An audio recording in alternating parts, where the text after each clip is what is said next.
बिस्मिल्लाहिर्रहमानिर्रहीम। अस्सलाम वालेकुम डियर ग्रेड 10th। आज हम मैथ का जो है चैप्टर नंबर 6 स्टार्ट करने जा रहे हैं। तो चैप्टर नंबर 6 की एक्सरसाइज नंबर 6.1 में देखिएगा, पहला क्वेश्चन उसमें क्या करना है आपने, the following data shows the number of members in a various families, यानी कि यहाँ पे डिफरेंट फैमिलीज़ के जो नंबर ऑफ़ मेंबर्स बताए हुए हैं कितने हैं, constructive frequency distribution and also find the cumulative frequency.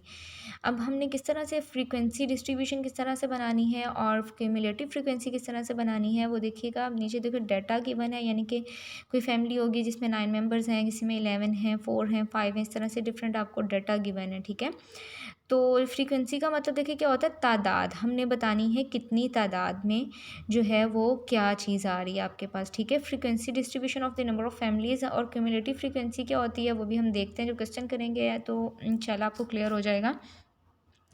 तो नंबर ऑफ़ मेंबर्स, अब यहाँ पर देखें आपके पास हमें मिक्स्ड फॉर्म में डाटा गिवन है, कोई वो डाटा नहीं गिवन। यहाँ पे हम देखेंगे सबसे पहले हमने देखना है कि हमारे पास जो लोएस्ट टर्म कौन सी है और हमारे पास जो है वो यहाँ पे हाईएस्ट टर्म कौन सी है। ठीक है, सबसे लोएस्ट टर्म जो है वो 2 है, तो इसका मतलब है हम यहाँ से 2 से स्टार्ट करेंगे, उसके बाद 3 भी आता है, 4 भी आता है, 5 भी आता है, 6 भी आता है, यानी कि जितनी भी मेरे पास यहाँ पे नंबर्स आ रहे हैं उनको जस्ट मैं यहाँ पे सारे लिख लूँगी जो मेरे पास आ रहे हैं। ठीक है, उसके बाद हमने क्या करना है कि सबसे पहले देखना है 2 लिखा हुआ है, 2 से स्टार्ट हो रहा है। तो अब टैली मार्क क्या होता है कि हमने क्या करना है कि अपने जो डाटा हमारे पास गिवन है ये, इसमें से देखेंगे कि हमारे पास यहाँ पे मैं स्टार्टिंग से करूँगी। यहाँ पर देखा मैंने 2 जो है मेरे पास कितनी दफ़ा है, यहाँ पे एक दफ़ा 2 आ रहा है तो मैंने यहाँ पे एक लाइन लगा दी। ठीक है, उसके बाद हम आते हैं अगले नंबर पे, या इसको करने का आसान वे है कि सबसे पहले 9 है तो मैं देखूँगी 9 कहाँ पे है, तो 9 के आगे मैंने एक लाइन लगा दी। फिर उसके बाद मेरे पास 11 आ रहा है, 11 कहाँ पे है, मैंने 11 के आगे एक लाइन लगा दी। फिर उसके बाद 4 आ रहा है, 4 के आगे लाइन लगा दी। 5 आ रहा है, 5 के आगे लाइन लगा दी। 6 आ रहा है, 6 के आगे लगा दी। 8, और फिर देखो रिपीट हो रहा है, 4 दोबारा आ गया, तो इसका मतलब मैं दोबारा 4 के आगे सेकंड वाली लाइन लगा दूंगी। ठीक है, क्योंकि सेकंड टाइम आ गया ना। 3 भी मेरे पास रिपीट हो गया, मैं 3 के भी आगे एक और लाइन लगा दूंगी। फिर 7 आ गया, 7 के आगे लाइन लगा देंगे। 5 फिर भी रिपीट हो रहा है, 8 रिपीट हो रहा है।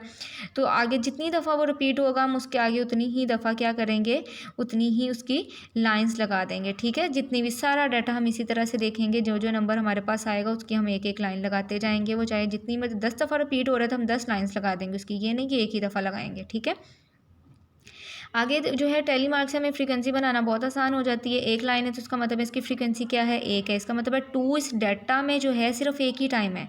ठीक है, 1 टाइम है तो वो 1 आ गई। उसके बाद 3 जो है वो हमारे पास 3 टाइम्स है तो वो उसकी फ्रीक्वेंसी 3 आ गई।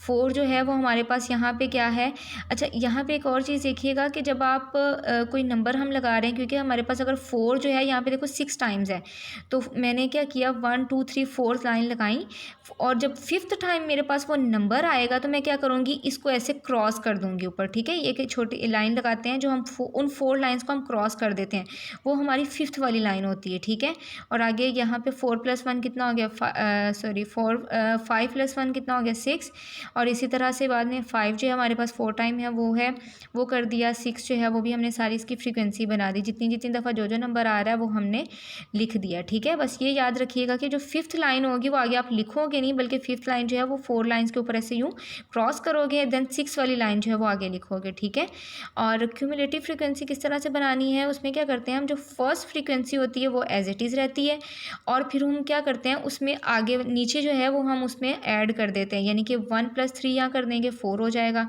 फिर उस 4 के अंदर नीचे वाला 6 ऐड कर देंगे, जो प्लस किया 10 आया, और 10 के अंदर नीचे वाला 4 ऐड कर देंगे। मतलब जो भी आपके पास आंसर आएगा उससे आपने जो है वो ऐड करना है नीचे वाले नंबर्स को। ठीक है, तो जो जो आपका आंसर 14 है तो 14 के बाद हम 6 को ऐड कर देंगे।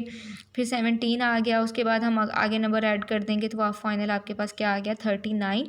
और क्यूमुलेटिव फ्रीक्वेंसी में जो लास्ट में आपकी आती है वो देखो 39 आ रही है, और आप फ्रीक्वेंसी को वैसे अगर कैलकुलेटर पे प्लस करके देखो तो वो भी 39 ही आ रहा है। इसका मतलब है कि हमने जो क्यूमुलेटिव फ्रीक्वेंसी है वो बिल्कुल ठीक बनाई है। ठीक है, समझ आ गई फ्रीक्वेंसी किस तरह से बनानी है और क्यूमुलेटिव फ्रीक्वेंसी किस तरह से होती है। उसके बाद देखिएगा एक्सरसाइज 6.2 का question, find the arithmetic mean by the direct method for the following set of data. हमें एक सिंपल डाटा गिवन है और कहा गया है जी कि अर्थमेटिक मीन फाइंड करें, ठीक है। अर्थमेटिक मीन को हम एक्स बार से डिनोट करते हैं और इसका फॉर्मूला होता है समीशन एक्स ओवर एन। इसको हम समीशन पढ़ते हैं, समीशन का मतलब होता है सम करना, ठीक है। तो समीशन एक्स, यहाँ पे लेट हम कर लेंगे कि ये जितनी भी टर्म्स हैं हम इनको एक्स के इक्वल सपोज कर लेते हैं, ठीक है। Let X is equals to these all terms. So यहाँ पे जब हम इनका समेशन करेंगे तो हम क्या करेंगे, तो इसका मतलब समेशन का मतलब ये भी मैंने बताया कि सम करना होता है। तो सारी टर्म्स को मैंने क्या कर दिया, प्लस कर दिया और डिवाइड कर दिया एन पे। एन क्या है, एन है नंबर ऑफ टर्म्स, यानी कि टोटल टर्म्स कितनी है, जैसे 1 2 3 4 5 6 7 8 टर्म्स हैं, तो यहाँ पर क्या आ जाएगा 8 है, यानी कि जितनी भी नंबर ऑफ टर्म्स होंगी वो क्या होगा, हमारा एन होगा। सबको प्लस करके हमने लिख दिया 196 डिवाइडेड बाय 8 और सबको इसको डिवाइड कर दिया, तो आपके पास का आंसर आ गया 24.5, ठीक है। उसके बाद क्वेश्चन नंबर 7 में देखेंगे क्या करना है, find the following data show the number of children in a various families, find the mod and median.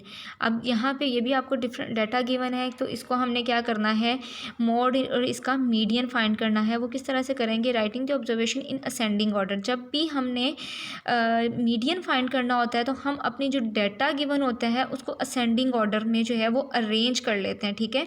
हमेशा मीडियन फाइंड करने के लिए आपने डाटा को सबसे पहले अरेंज करना है। अरेंज नहीं करोगे, मीडियन फाइंड कर लोगे तो क्वेश्चन जो है वो गलत हो जाएगा, ठीक है।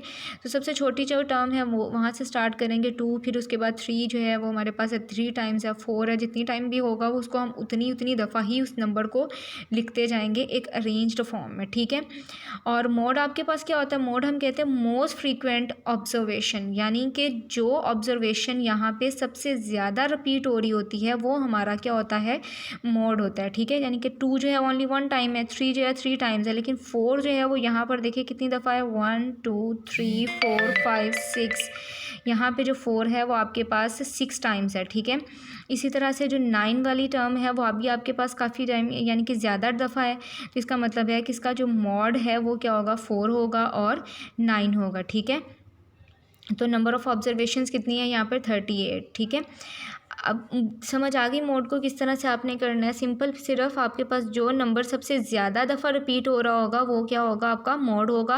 वो ज़रूरी नहीं कि आपके ऑब्जर्वेशन में कोई एक मोड हो सकता है एक से ज़्यादा मोड हो, जैसे यहाँ पे 2 हैं, 2 क्या 3 4 कुछ कितने भी मोड हो सकते हैं, ठीक है।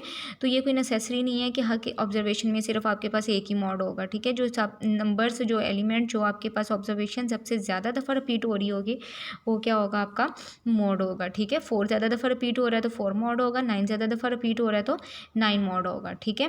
उसके बाद मीडियन फाइंड करना है। मीडियन हमारे पास क्या है, मीडियन जो होता है, मीडियन देखिए मिडन वैल्यू, ठीक है। यानी कि मिड वैल्यू आपके पास क्या है यहाँ पे, कि आपके पास यहाँ हम क्योंकि 38 टर्म्स हैं तो इसका मतलब है कि स्टार्टिंग में जब हमारे पास आपने देखना होता है कि अगर 38 जो एक इवन नंबर है तो इसकी मिडल वैल्यू जो है वो आपके पास ऐसा कोई नहीं होगी। तो हम देखा जाए तो 19 और जो 20th है वो आपकी क्या आ रही है, मिडल वैल्यूज़ आ रही हैं। तो उनको दोनों जो 19 नंबर पे 7 है, 20 नंबर पे भी क्या है 7 है। आप काउंट करके देखें 19 पे कौन सी टर्म आ रही है, 20 पे कौन सी टर्म आ रही है।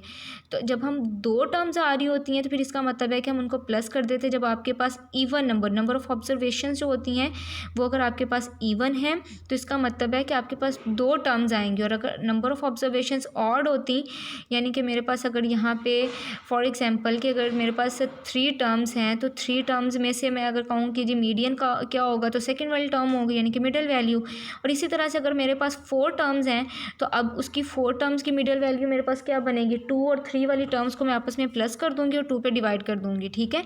तो यहाँ पर भी क्योंकि हमारे पास नंबर ऑफ़ ऑब्जर्वेशन जो है वो इवन नंबर है तो 19 और 20th टर्म को हमने प्लस कर दिया और 2 पे डिवाइड कर दिया और वो आपके पास क्या आ गया, मीडियन आ गया। Thank you for watching. अल्लाह हाफिज़।